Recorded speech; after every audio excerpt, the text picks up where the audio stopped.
Muita gente me pergunta sobre projetos de VLT aqui na cidade de São Paulo, então nesse vídeo a gente vai conversar sobre algumas pistas ou algumas vezes que foram citados esse tipo de meio de transporte que seria implantado aqui na capital paulista.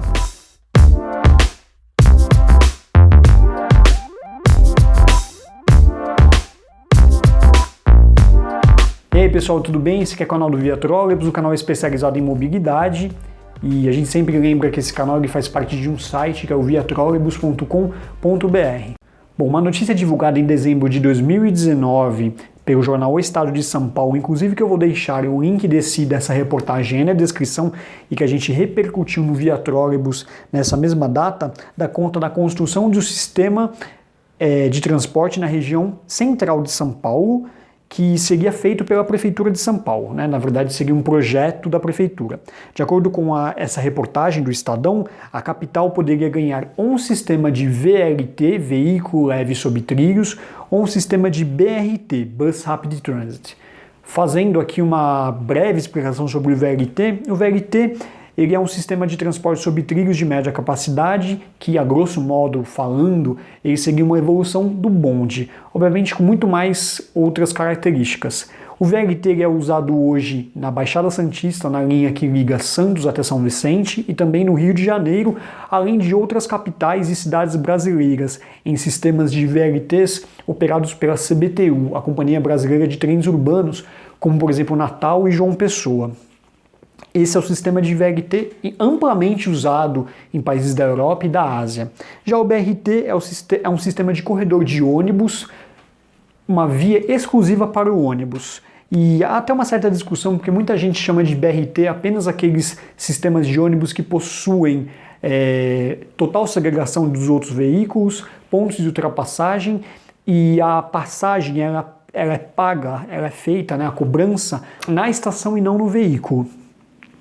Então há toda essa discussão, existe até alguns especialistas que eles categorizam, digamos assim, os BRTs, o ouro que tem todas essas características e o bronze que tem menos características, como por exemplo um corredor simples de ônibus. Bom, essa reportagem dá conta de que a prefeitura poderia escolher um dos dois sistemas de transportes que fariam parte desse grande projeto que envolveria o centro de São Paulo. Trata-se de um projeto da Prefeitura que pretende criar corredores verdes em 113 quilômetros. A ideia é implementar pelo menos um projeto piloto, ou no Brás ou na Santa Efigênia. Seguindo o texto que a gente publicou em dezembro, o novo plano pretende distribuir incentivos para proprietários de bens tombados e o novo plano urbanístico da Prefeitura para a região prevê recuperação de 2 marcos do período industrial. Um deles, a garagem de bondes da Light, onde foi a garagem dos trólebus lá no Brás, a garagem das Transbraçal dos trólebus, e posteriormente virou a garagem da Expandir, e agora uma empresa, uma operadora da área 3, usa essa garagem para sua operação. Provavelmente ela aluga da prefeitura essa garagem. Esse é um dos pontos que seriam de interesse. O outro seria a centenária fábrica Orion. Ambas estão no bairro do Brás. A garagem dos bondes hoje abriga uma aviação de ônibus, como eu disse, e no passado abrigava os trólebus das Transbraçal.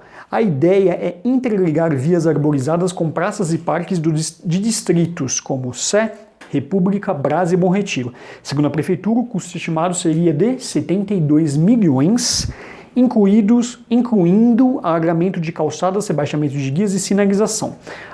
A última notícia que a gente teve é que essa proposta seguiria para a Câmara de Vereadores para ser votada e a gente não teve grandes novidades de dezembro para cá.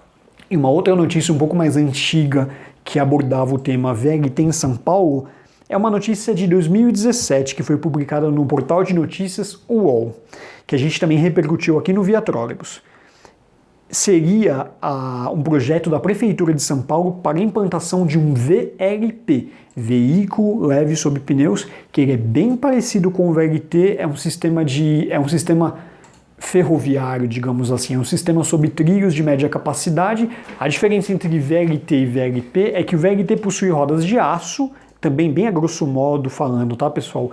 E o VLP, em vez de aços, possui rodas de pneus, por isso o nome. Essa notícia de 2017 dava conta de um projeto de VLP que seria implantado no centro de São Paulo, e esse VLP ficaria a cargo da Secov, que é o Sindicato das Empresas do Mercado Imobiliário e Condomínio do Estado de São Paulo, que teria um trajeto circular no total de 12,8 quilômetros de extensão pelo centro da capital paulista. Segundo a reportagem do UOL, inclusive vou deixar o link na descrição desse vídeo, haveria tido até uma reunião entre o então prefeito João Dória, que hoje é governador, e o arquiteto Jaime Lerner, que é um dos responsáveis por esse projeto.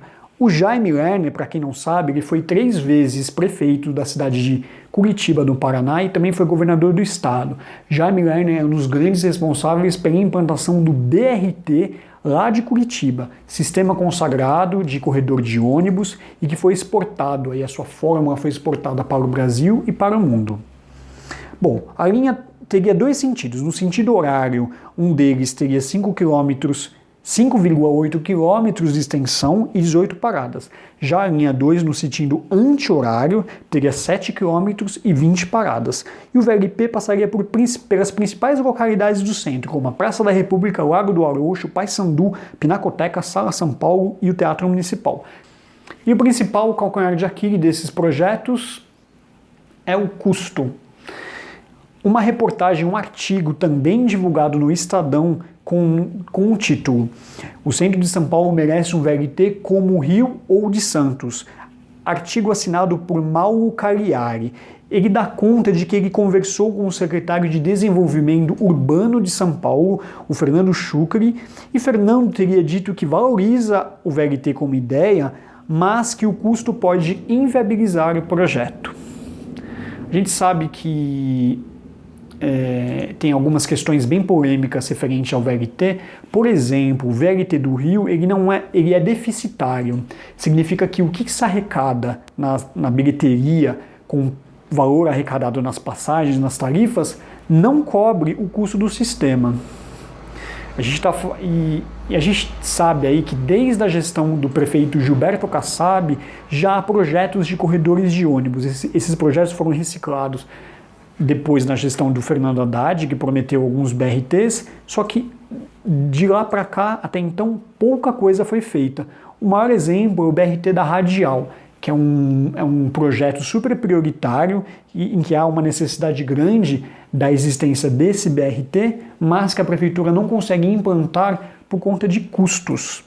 Então, isso nos faz pensar que a introdução de um VLT, a não ser que seja feita por uma maneira diferente, onde o poder público não teria que arcar com esses custos, se não for dessa maneira, muito provavelmente a conclusão de um VLT em São Paulo deve ser um sonho distante. E a questão do custo, do projeto é provavelmente um dos principais impedimentos para a implantação de um VLT aqui na cidade de São Paulo. Há muitos projetos, eu citei apenas 2, mas volta e meia a gente tem notícia de um projeto de VLT aqui na cidade de São Paulo. Existe até um projeto de VLT que eu posso abordar no vídeo posterior sobre um VLT na Via Anchieta, que ligaria o ABC até São Paulo. Mas esses projetos sempre esbarram nos custos, A prefeitura tem um monte de projeto de BRT que acaba sendo mais barato, o quilômetro construído do BRT é mais barato, existem eixos prioritários, então eu penso que o poder público, ele com certeza, quando ele for usar esses recursos para sistemas de transportes, ele vai acabar priorizando corredores de ônibus, que devem atender um número maior de pessoas, e o VLT, ele talvez possa ser pensado muito mais para a requalificação de uma área, como ocorreu no Rio de Janeiro. Bom, pessoal, é isso. No vídeo anterior eu falei sobre as 7 promessas de políticos por meio do transporte coletivo, promessas de candidatos e até de pessoas que estavam exercendo o cargo público que prometeram projetos mirabolantes. Um deles, um comentário nesse vídeo que eu destaco aqui, é do Maurício Bueno. Ele disse que o trem bala da Dilma para a Copa de 2014. Realmente foi uma promessa que foi feita aí no governo Dilma e não saiu do papel. Inclusive, nesse vídeo, eu conto de 4 projetos de trem-balas aqui para o Brasil. E aí tem outro comentário que eu destaco que é do Nono. Ele fala: Como candidato a prefeito pode prometer metrô e segurança pública, que são serviços que não lhe competem? Na verdade, inicialmente o metrô de São Paulo ele foi idealizado e ele estava a cargo da prefeitura aqui de São Paulo. E posteriormente ele foi passado, digamos assim, para o governo do estado. Mas a prefeitura ela pode sim apoiar sistemas de transportes, ela pode transferir recursos dela para a implantação do sistema sob trilhos. Isso ocorreu, inclusive, se não me falha a memória, nas gestões da Marta Suplicy e nas gestões do prefeito Gilberto Kassab, onde foi alocado recursos para o metrô, que é de competência do governo estadual. Na gestão do ex-prefeito Fernando Haddad também não foi alocado recursos, se não me falha a memória, salvo engano, mas a construção de um hospital na zona norte de São Paulo ela foi alterada de modo de que o hospital teria fácil acesso a uma futura estação da linha 6 laranja. Então, na verdade, talvez o metrô não seja responsabilidade da prefeitura, mas a prefeitura ela pode sim apoiar, inclusive com recursos, esses projetos. Bom, pessoal, eu espero que vocês tenham gostado desse vídeo. Queria ouvir a opinião de vocês sobre os VLT, se já andaram em um desses sistemas aqui do Brasil, o que vocês pensam sobre a implantação desse meio de transporte. E, para quem não se inscreveu, esse atalho aqui é para você se inscrever no canal. E quem se inscreveu, ative as notificações para receber notificações de toda vez que a gente produzir conteúdo aqui no Viatrólebus. Eu vou ficando por aqui, a gente se encontra no próximo vídeo. Um abraço!